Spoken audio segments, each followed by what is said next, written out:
നമസ്കാരം. നാട്ടുരാജ്യ ന്യൂസിലേക്ക് സ്വാഗതം.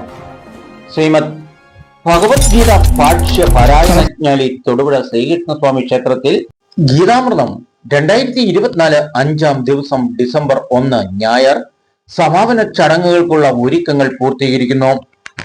ഇതിന് നേതൃത്വം നൽകിയ പ്രശസ്തരായ ആചാര്യന്മാർക്ക് ക്ഷേത്രം ട്രസ്റ്റിന്റെയും ഭരണസമിതിയുടെയും പുരസ്കാരങ്ങൾ നൽകിക്കൊണ്ടുള്ള ഈ വർഷത്തെ ശ്രീമദ് ഭഗവത്ഗീത ഭാഷ്യ പാരായണജ്ഞലി തിരിശീല വീഴുന്നത് ഭക്തജനങ്ങളുടെ നിരവധി സംശയങ്ങൾക്കും ജീവിതശൈലിയിൽ ഭഗവത്ഗീതയ്ക്കുള്ള സമകാലീന പ്രശ്നങ്ങൾക്കും പരിഹാരം കണ്ടുകൊണ്ടാണ്.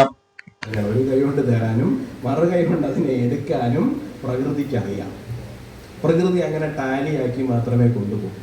അപ്പോൾ നമ്മളെ സംബന്ധിച്ചിടത്തോളം നമ്മുടെ ടാലിയിൽ എപ്പോഴും ഈ പറയുന്ന അസറ്റിന്റെ കോളം അല്ലെങ്കിൽ പ്രോഫിറ്റിന്റെ കോളം ഭംഗിയാകണം എന്നുണ്ടെങ്കിൽ നമ്മൾ ഏറ്റവും മികച്ച കർമ്മങ്ങൾ ചെയ്തുകൊണ്ടേയിരിക്കുക എന്നുള്ളതാണ്. പ്രകൃതിയെ ചീറ്റ് കോഡ് എന്ന് പറഞ്ഞാൽ നമ്മൾ ഗെയിം കളിക്കുമ്പോൾ ചീറ്റ് കോഡുണ്ട്.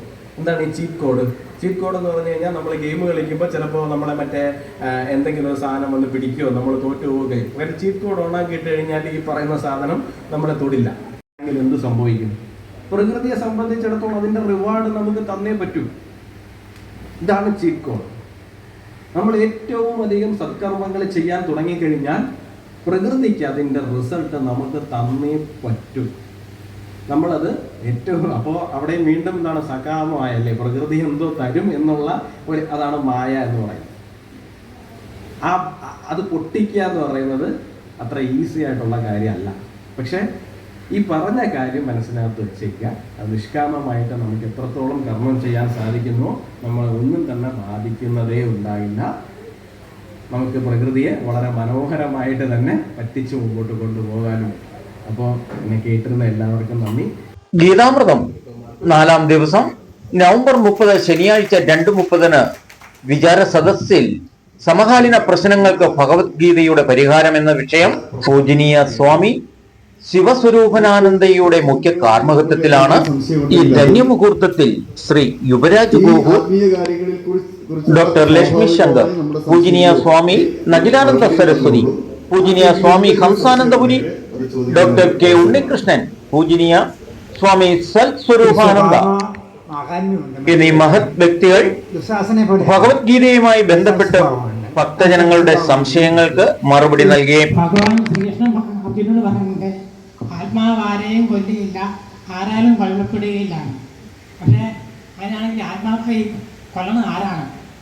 ലോ ഓഫ് അട്രാക്ഷൻ എന്നൊക്കെ പറഞ്ഞിട്ട് ഒത്തിരി ആളുകൾ അതിലേക്ക് കൂടുതൽ പോകുന്നുണ്ട്. അതിൽ ഭഗവത്ഗീതയായിട്ട് എങ്ങനെ വ്യാഖ്യാനങ്ങൾ തരുന്നവരൊക്കെ പറയാറുണ്ട് കൃഷ്ണൻ ആരെയും കൊല്ലാൻ പറഞ്ഞിട്ടില്ല.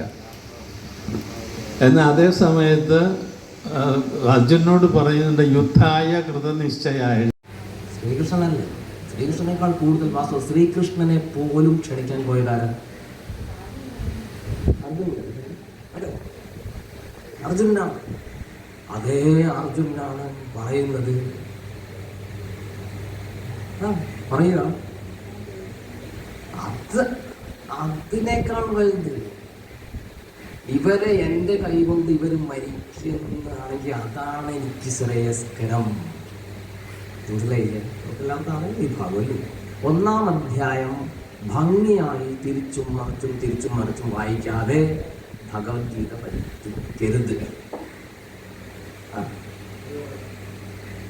5-ാം ദിവസം നടക്കുന്ന പുരസ്കാര ചടങ്ങുകൾക്ക് എല്ലാ ഭക്തജനങ്ങളെയും സ്വാഗതം ചെയ്തുകൊണ്ട് നാട്ടുരാജ്യ ന്യൂസിനു വേണ്ടി ക്യാമറയാൻ റിപ്പോർട്ടിംഗ് തൊടുപുഴ ശ്രീകൃഷ്ണസ്വാമി ക്ഷേത്രത്തിൽ നിന്നും കെ വിജയൻ.